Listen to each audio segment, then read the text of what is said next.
Hello, my name is Julie Powers, and welcome to Happy Cells and Souls. I am a licensed Zumba instructor, and I am a business partner with the Juice Plus Company. And my mission in life is to inspire healthy living around the world and to help people understand that life is better when you dance through it. But my expanded mission is to create better health at the cellular level and more joy at the cellular level. Because I really believe that we only get one body while we're here, so we better take care of it. And we're supposed to be joyful and happy and spread light in the world while we're here. So that brings us to these conversations that I try to capture because I've had the honor and privilege to meet all kinds of people from all walks of life throughout my lifetime. And I would like to share little bits of those people with you. And so I also believe that we can learn from every single person, right? It doesn't matter if we share the same culture, if we share the same socioeconomic, level, if we're in the same religion, if we're, if our politics are different, it doesn't matter. If we keep our hearts and our minds open, we can learn from everyone. And so today we are going to learn from a real educator, 26 years in education, Dr. Ashley Krause. And what I love about this woman is she's about this big, teeny tiny little woman with energy and passion that far exceeds this room that I'm sitting in. And it's because she really wants to make a difference in our community through our school district. So Ashley, thank you for being here, first of all. Thank you, Julie. And I do want to let people get a little better idea of who you are and where you're coming from. And so I'm just going to pick out a few things for them to understand that you've been involved in education, as I said, for 26 years, but you started in the classroom and you've been a classroom teacher, secondary assistant principal, director of special services. You're currently the associate superintendent for the Farmington R-7 school district here in Missouri. And you're also an adjunct professor for Central Methodist University. You're involved with local, state, and national initiatives for education and wellness and all kinds of things.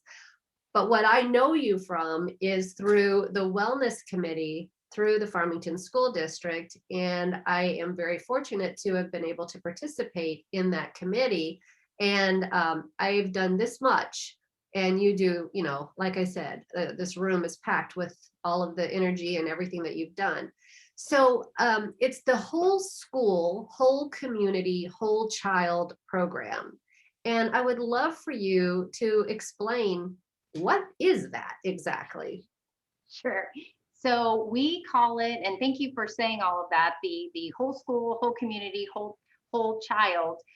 We call it WISC, and it's WSCC. And sometimes I forget and talk a lot in jargon and say, well, the WISC model or the WISC structure. So it is an actual structure that came out of ASCD, and ASCD is the Association of Curriculum and Instruction. So educators know ASCD. And they partnered with CDC, which pretty much everyone knows the name, CDC. Everybody knows the CDC. Everybody knows the CDC, right or wrong. But so those two organizations partnered up in 2013 and said, hey, we're working in these really bizarre silos within the medical field and within education. And if we partnered and actually created a viable structure for people to follow, some things might start to make sense. So anyone that is familiar with the ACEs study, ACES, which is the Adverse Childhood Outcomes, basically that talks about trauma and different variables that have entered people's lives. Studies were done in the 70s with ACEs to show that if you had traumatic experiences, it affected you physically and mentally. And so in the partnership of that, a lot of those studies, it came out and they created WISC. So there's 10 components. I won't go through all 10, but 10 siloed components like physical activity and physical environment, social emotional learning, counseling portions and climate and health in general, that all wrap around. And the purpose is to bring your community and educators together. And the whole system is to wrap around the child or the student so that the wellness and the well-being, no matter in what area of that child's life, is supported. Well, it's a huge, huge mission. And for me, being part of that committee, it fits into my role because, like I said earlier, I want to be part of inspiring healthy living around the world. And these children who are in our school systems, I believe that the education system right now already has so much responsibility. But because kids, when they're in the physical buildings, and maybe some of the people watching this right now, maybe your kids have not been physically in school in the last year. But here in town, we have been able to have that option for kids.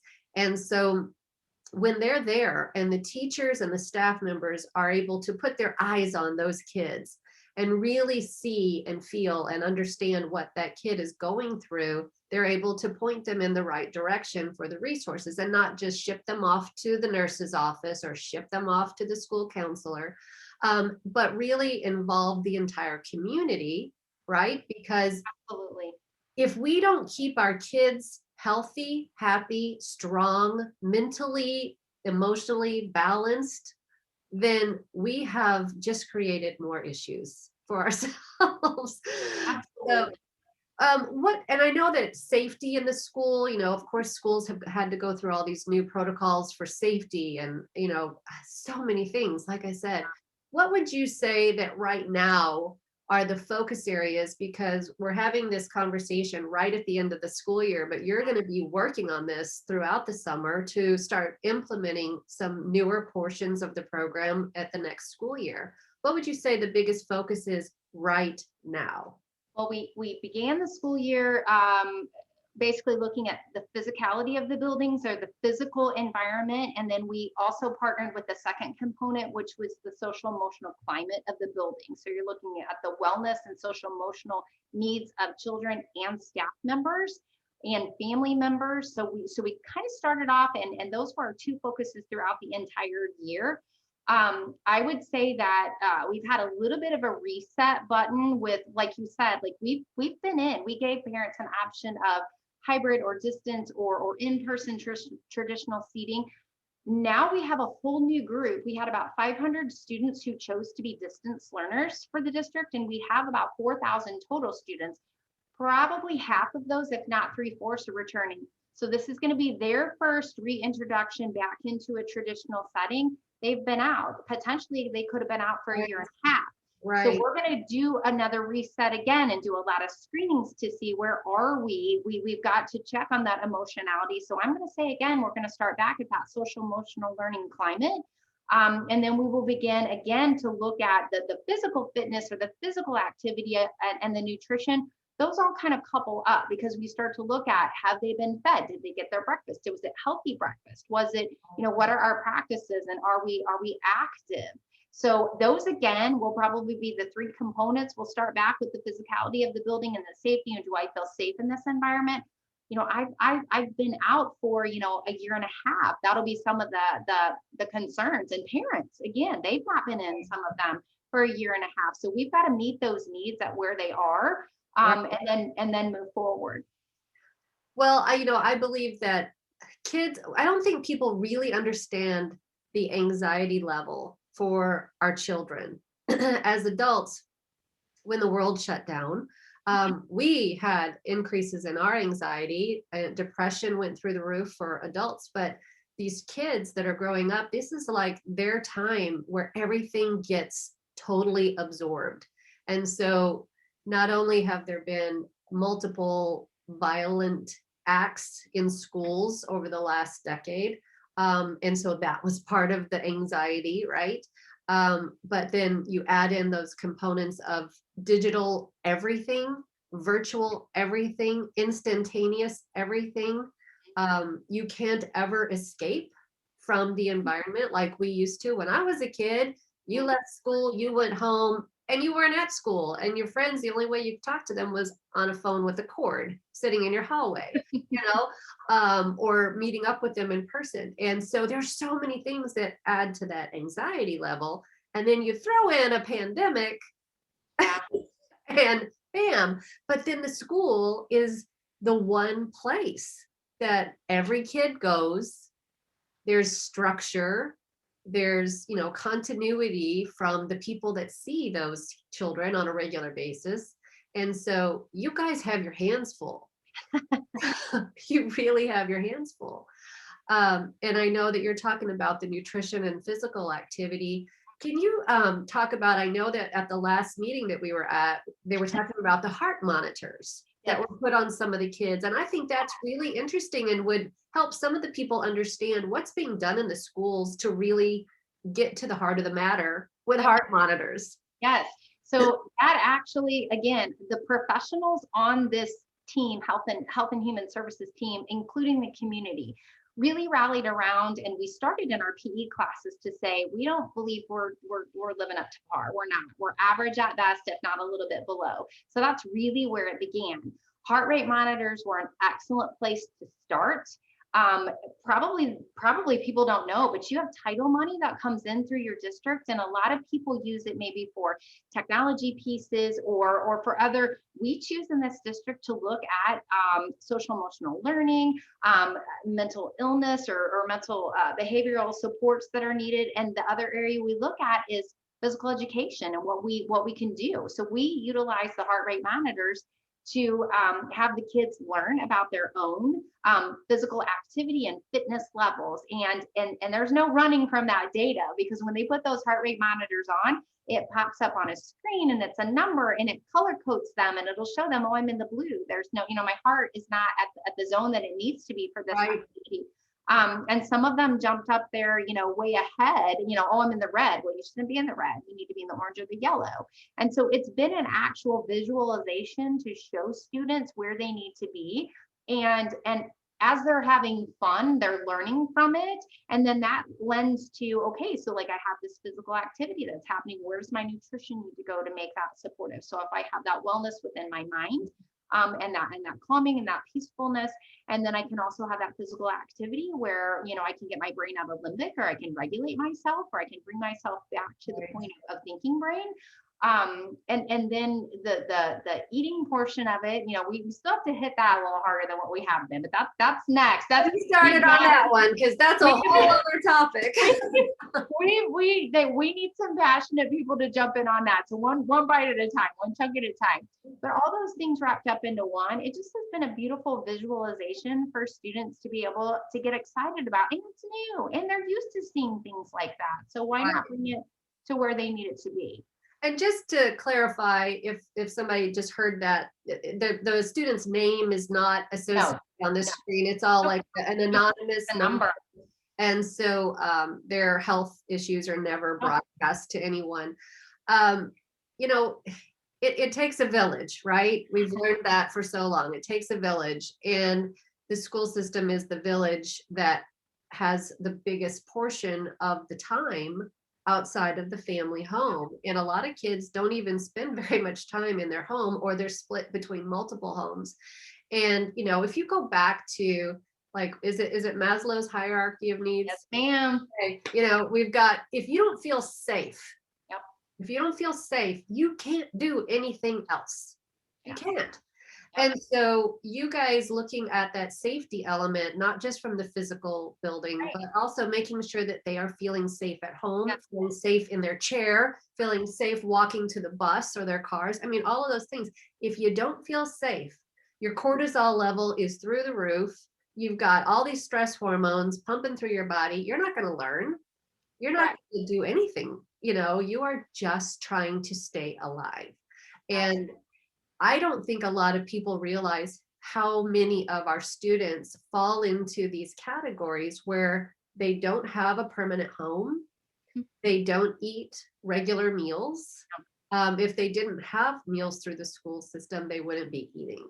And there are probably a lot of other things that I don't know about. As someone with a grown child who's moved out and lives on his own, I don't really get involved a lot with the school district at a one-on-one basis, other than being part of this committee and trying to help in the broader sense.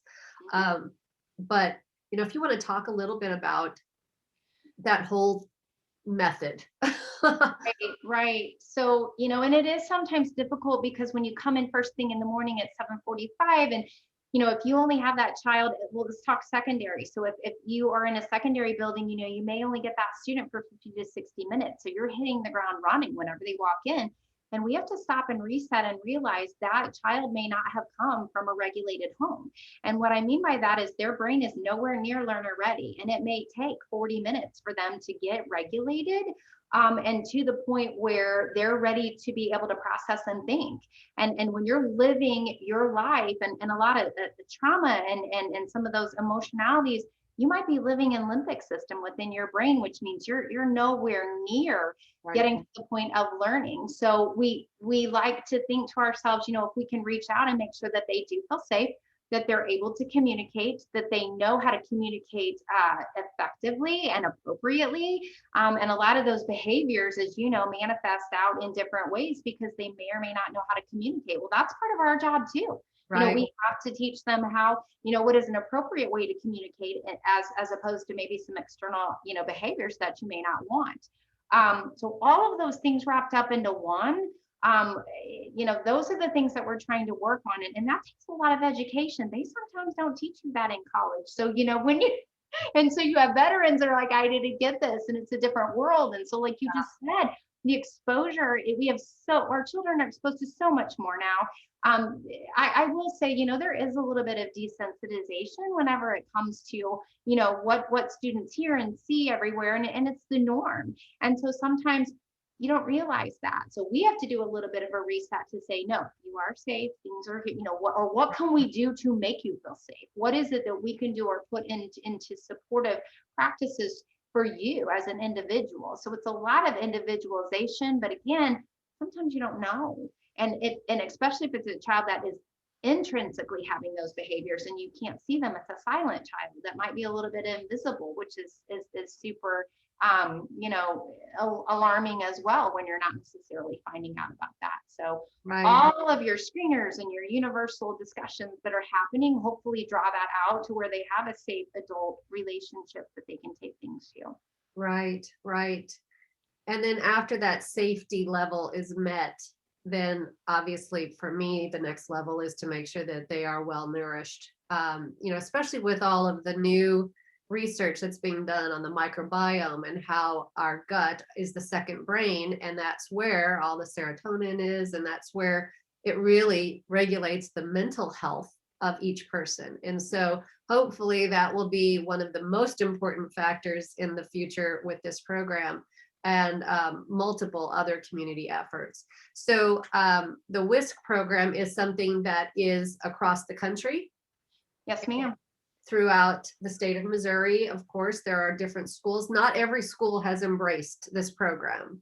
Right. But Farmington is usually very progressive in terms of embracing programs that are going to propel us into the future a little bit, I guess, more ready to help these children do what they need to do. And in order to help do that with the staff and make sure that everybody that works for the Farmington School District understands what the program allows, and to help the community understand what it is that our school system is providing, I'm hoping that whoever's watching this video will share this conversation with people just so they get an idea. I mean, this is the tip of the iceberg. And like Ashley, you said, there's a list of 10 components of this program, and it's just little bits at a time. And so I want to thank you as a member of the community for spearheading this and making sure that it stays in motion, because if you don't have somebody who is constantly pushing the ball forward, it's going to roll back on you. And so this is really, really important. And so I want to ask you, we have like 1 minute left. If there's anything else that you'd like to just throw out there for somebody, I will put your email address in the text below or above, depending on how you're watching this. And if somebody wants to reach out to you, they will have your email. The Farmington School District website does not have all of this information yet, but it will at some point. So is there anything else you'd like to mention? I would say if there's anybody locally that wants to become involved with the wellness policy committee, like, we need different brains. So again, because your passion may not be mine, I don't nearly know as much as you do when it comes to nutrition and those portions, and we know that that's a weak area of ours. So we welcome newcomers or anyone to reach out to say we have meetings 3 times a year. we'll just go find a bigger venue if we have more people that come to this. So the more people we can get from outside in, the better off we will be. We have very vulnerable conversations in those meetings, and we're pretty real with one another, and we welcome that. So Yeah, it's not like you walk in and sugarcoat, we're doing a great job. It's really peel it back, yeah. look at the underside and go, oh boy, there's a lot of rust. There's a lot of rust under here and we need to start scraping it. So yeah, it's not an easy process, but it's an important one. So thank you again for sharing this with everybody and for being the leader of this. So thank you. Thank you.